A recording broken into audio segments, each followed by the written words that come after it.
প্রথমত হচ্ছে ভালো করে বুঝে নিন, পয়সা কমের জন্য গরিব মানুষের জন্য এটা বানাইনি, আর যারা বড়লোক তাদের জন্য এটা বানাইনি। অনেকে ভাববে যারা খেতে পারে না তাদের জন্য এটা, যারা খেতে পারে তাদের জন্য এটা। একদম গলত গলত। তার কারণ হচ্ছে কি, প্রথমেই কোনো জায়গায় যদি আপনার আক্রান্ত হয় প্রথম দিন মনে দিলে সারে। তার কারণ হচ্ছে প্রথমে কি করতে হবে? ড্রেসিং। কি জন্য? ড্রেসিং করতে হবে। কোনো ঘায়ে যদি ঘা হয়ে থাকে তাহলে ড্রেসিং করতে হবে। তাহলে এইটা দিয়ে আপনি আগে আপনার কিডনি রোগীটাকে নিয়ে না কিডনিটাকে ধুয়ে দেবেন। এটা ধোবে, কি বললাম? এটা দুধ চা করবে না। কেন করবে না? তার বিশ্লেষণ করে দেবো কোনো একটা দিন। এইটা দিয়ে আপনি ধুয়ে নিতে পারেন তার কিডনিটাকে, বা আপনি যদি আক্রান্ত হয় আপনার কিডনিকে এই সিরাপটা দিয়ে ধোবেন। কিভাবে ধোবেন? কিভাবে ধোবেন এটা দিয়ে? আজকে দেখবেন একটা গর্ত আছে, সবাই বাড়িতে দেখবেন। হ্যাঁ, আমি দূর থেকে দেখা যাচ্ছে ভিতরে গর্ত আছে। এই গর্তের ভিতরে থাকে নেফ্রন, মানে একদম সূক্ষ্ম সূক্ষ্ম তারের মতো, এরকম ভিঞ্জির মতো। মানে আপনাদের কাটা বাড়িতে অ্যাকোরিয়াম আছে, হাত তুলেন তো। অ্যাকোরিয়াম আছে কারো বাড়িতে? অ্যাকোরিয়াম আচ্ছা, দেখেছেন কে কে অ্যাকোরিয়াম? দেখেছেন কে কে? আচ্ছা, ওর ভিতরে কি রাখা হয়? মাছ রাখা হয়। আচ্ছা, মাছকে দুবেলা খেতে দিতে হয় তো, একটা ড্রাই ফ্রুট খাবার দেওয়া হয় আর একটা কেঁচো দেওয়া হয়, জানেন না? লাল লাল কেঁচো। আচ্ছা, কেঁচোগুলোর দিকে তাকিয়ে দেখবেন তো ওরা কত সূক্ষ্ম সূক্ষ্ম তার, তাই না? একদম তারের মতো। আচ্ছা, ওর ভিতরে প্রাণ আছে তো। ওই সূক্ষ্ম তারের মধ্যে ওই যে কেঁচোটা, ওর ভিতরে প্রাণ আছে, তার মধ্যে ওর ভিতরে ব্লাড সার্কুলেশন হয় বলে প্রাণ আছে। তেমনি ওই কেঁচোর যে সরু ফিতে ওই রকম এরকম গুচ্ছ গুচ্ছ এর ভিতরে ওই নেফ্রনের জালি আছে এই কিডনির ভিতরে। এই জালিটা যার যত হেলদি তার কিডনি তত হেলদি। এ কি করে? আমাদের শরীরকে যতটা ওয়াটার থাকে সেই ওয়াটারকে ডাইলিউসিস করে উইথ ব্লাড। টোটাল 7 থেকে 7.5 লিটারের ব্লাডটাকে 3 টাইম থেকে 4 টাইম অটো ডাইলিউসিস করে আমাদের কিডনি আমাদের জন্য। এবার ও ডাইলিউসিস করার কারণটা কি? এই ছাঁকনি দিয়ে ও ডাইলিউসিস করে ছেঁকে ও শুদ্ধটাকে শরীরকে প্রোভাইড করে আর বর্জ্যটাকে ইউরিন দিয়ে বের করে দেয়। এখন কিডনির ভূমিকা আপনি যাবেন একটু যদি ডিপলি ভাবেন না, আপনি কিডনি নিয়ে আমি সারাদিন বসে থাকবেন, ভাবা অনেক মূল্যবান সম্পদ। তার কারণ আপনার শরীরের ব্লাডের মধ্যে আপনার খাবার দাবার যা কিছুই আপনি সারাদিন যা খাচ্ছেন সেই খাবার দাবারের মাধ্যমে যে ব্লাডের যে দূষিত হয় সেই দূষিত পদার্থকে এ সম্পূর্ণরূপে ডাইলিউসিস করে ফিল্টার বানিয়ে, যেমনি আমাদের এটা অ্যালকালাইন তৈরি করে তেমনি আমাদের বডি আমাদের এই ওয়াটারকে বা ব্লাডকে অ্যালকালাইন বানিয়ে আমাদের শরীরকে প্রোভাইড করতে শেখে। Obi continue. আর আপনি তার জন্য কি জানেন? এবং বাসি খাবার, ফ্রিজের খাবার। আমার তো সময় নেই, সপ্তাহে একদিন বাজার করি আর সাটিয়ে রাখি, বের করি আর খাই। কি বুদ্ধিমান বললো! এদিকে লাখ টাকা মাইনে পায়, অথচ একটা অবুঝের মতো কাজ করে। ছবি দেওয়া হয়েছে ইউরিক অ্যাসিড কোথায় হয়? হ্যালো, 264টা জয়েন্ট, কুছ ভি জয়েন্টে আপনার হতে পারে। সেটা হাঁটুতে হতে পারে, গোড়ালিতে হতে পারে, কোমরে হতে পারে, গর্দানে হতে পারে। 264টা জয়েন্ট আছে আমাদের দেহে, 206খানা বোনস আছে আমাদের দেহে। লিখে নিন নাম মুখস্থ থাকলে। তাহলে এই প্রত্যেকটা জয়েন্টের এর একটা অ্যাসিড, এই অ্যাসিডটা কিডনি থেকে প্রোভাইড করে। বোঝা গেল?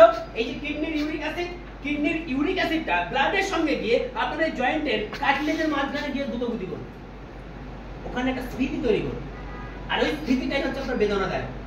এইবার বলবে আপনি ইউরিক অ্যাসিডটাকে টেস্ট করুন। টেস্ট তো করলেন, এর সলিউশন? তাই কোম্পানি বলছে আমার কাছ নেই ভাই, এই তিনটেকে যদি কেউ একসাথে কাউকে খাইয়ে দেওয়া যায়, ডিটক্সিফিকেশন করে নেওয়ার পর, বডি ডিটক্সিফিকেশন করে নেওয়ার পর যদি এই তিনটে প্রোডাক্ট যত বড় কিডনির পেশেন্ট হোক না কেন, তারপর দিন সময় মাসগুলোকে আমরা সিলেক্ট করে দেবো।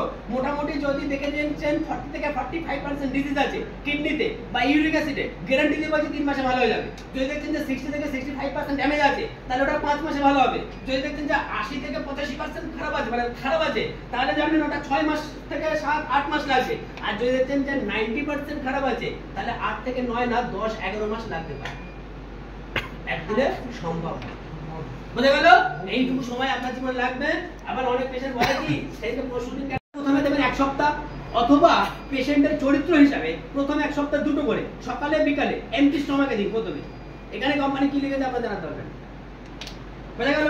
এমটি স্টমাকে প্রথমে 2 দিন সকাল বিকাল দিন দেওয়ার 1 সপ্তাহ থেকে ফলো আপ করুন। ফলো আপ করতে হবে, প্রোডাক্ট দিয়ে খালি আসলে হবে না। ফলো আপ করুন, তাকে জিজ্ঞাসা করুন এবং জিজ্ঞাসা করুন তার লাইফস্টাইল, সে ঠিক টাইমে খাবার দাবার খাচ্ছে কিনা, ঠিক টাইমে জল খাচ্ছে কিনা, ঠিক টাইমে মেডিসিন খাচ্ছে কিনা, এগুলো আপনাকে ফলো আপ করতে হবে। করার পরে কেন ফলো আপ করবেন? আপনার স্বার্থের জন্য। তার কারণ তার থেকে আপনি রেজাল্ট নিতে পারলেই আপনি আরেকজনকে সাহস হবে যে তাকে প্রোভাইড করার। বুঝতে পারলাম?